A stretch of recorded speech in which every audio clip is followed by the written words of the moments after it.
அதாவது இந்த செக்ஷனில் வந்து என்னென்னா ஒரு வகையான ஹனி இங்கே இருக்குது. எந்தெந்த பூக்கள் செடிகள்லேருந்து எந்த மாதிரி ஹனி வந்து அது எடுத்துகிட்டு வருதுங்கிறது காட்டுது. அதை இங்கே ப்ரெஸ் பண்ணால் அதோடைய வாசனை வந்து வருது, அந்த பூவோடைய வாசனை. அதாவது இது வந்து சித்திர் ட்ரீ, இந்த ட்ரீலேருந்து இந்த சித்திர் ஹனி கிடைக்கிது.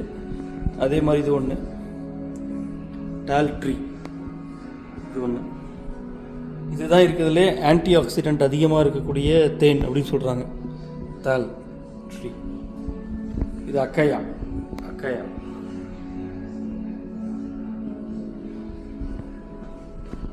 இது ஒரு வகையான பூ. இந்த மாதிரி வச்சுருக்காங்க செட்டப்.